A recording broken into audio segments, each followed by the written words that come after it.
Olá, eu sou a Cristina da Oca Orgânicos e hoje eu vim conversar com vocês sobre as diferenças do mel orgânico para o mel convencional. Eu fiz uma enquete essa semana para saber se vocês sabiam a diferença desses dois tipos de mel e a maioria das pessoas, mais de 80% das pessoas, não sabe exatamente qual a diferença de um mel orgânico para o mel convencional.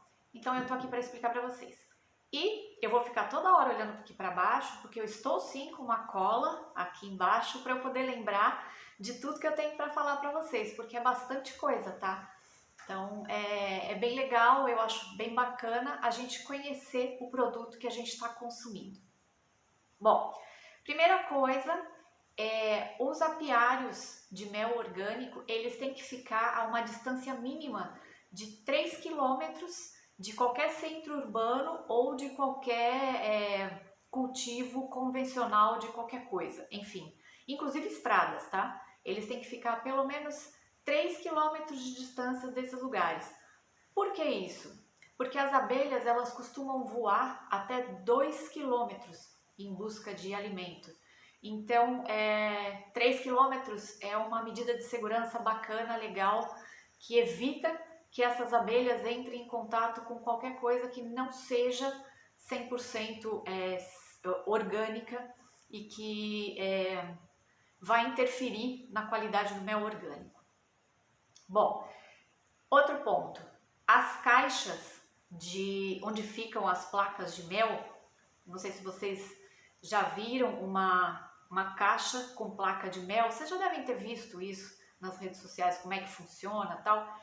Essas caixas, elas são de madeira, elas têm que ser de madeira e elas não podem receber nenhum tipo de pintura, nenhum tipo de tratamento na madeira, porque senão contamina o mel que está lá dentro. Tem que ser assim, só madeira e mais nada.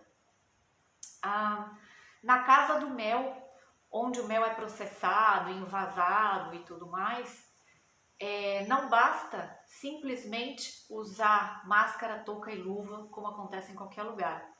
Antes do mel ser descarregado na casa do mel, todo mundo que vai trabalhar lá dentro tem que tomar banho, literalmente falando.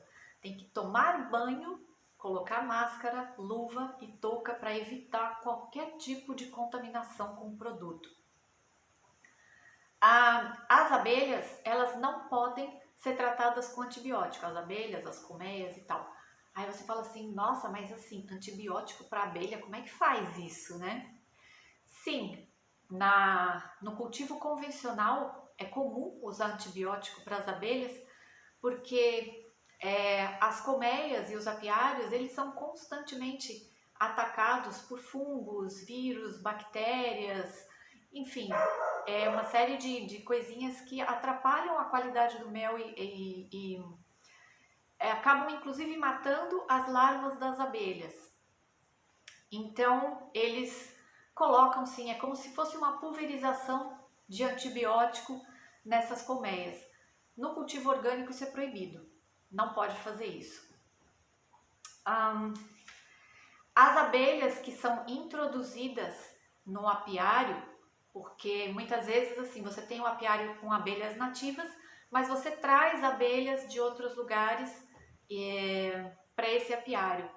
Essas abelhas, elas não podem interferir no microsistema da região e elas não podem, como que eu posso dizer? Elas não podem prejudicar as abelhas nativas.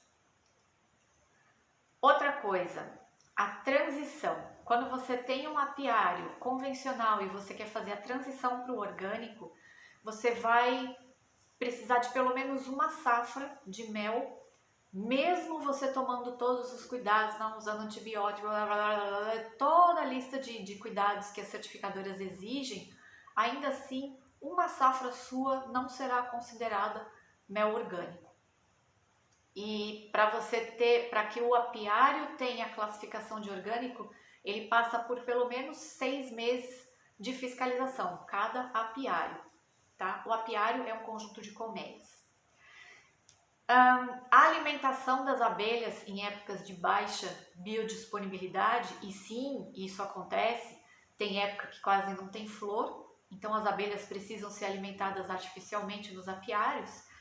ela tem que ser 100% orgânica quando o mel é orgânico. Quando o mel é convencional, pode ser qualquer coisa, não tem problema, tá? Bom, com todos esses pequenos cuidados, e assim, se você vai imaginar o trabalho no apiário, esses cuidados são bastante complicados, principalmente o não uso de antibiótico, né, para não contaminar o produto. Mas com todos esses cuidados e com todo esse carinho no trato com as abelhas, resulta num produto de qualidade superior, é claro. Então, assim, todos os aditivos químicos e os antibióticos e tudo que se usa no convencional acaba alterando o aroma e o sabor do mel. E no orgânico não, o aroma e o sabor são intensificados e são muito mais gostosos. Para quem gosta de mel, sabe a diferença que tem o mel orgânico e o mel convencional. E às vezes as pessoas falam assim, ai nossa, mas o mel cristalizou, então não é bom. Muito pelo contrário, quando o mel cristaliza, o processo de cristalização, ele é como se fosse um atestado de pureza do mel, porque a cristalização nada mais é do que a separação da frutose e da glicose do mel, formando aqueles pequenos cristais. Quando o mel não é puro, quando ele recebe ou glicose comercial, ou melado de cana, ou calda de açúcar na sua composição, o processo de cristalização não acontece.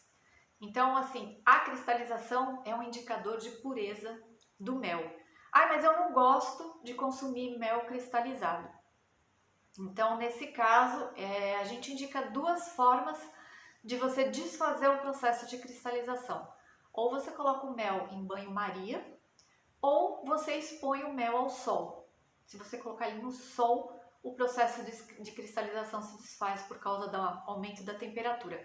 Mas sim, vai cozinhar o mel, tá? Se você cozinhar o mel, claro que também vai desfazer os cristais, mas aí você expôs o produto a alta temperatura e perde valor nutricional, tá bom? Era isso que eu tinha para falar para vocês sobre mel. Espero que vocês tenham gostado e até a próxima.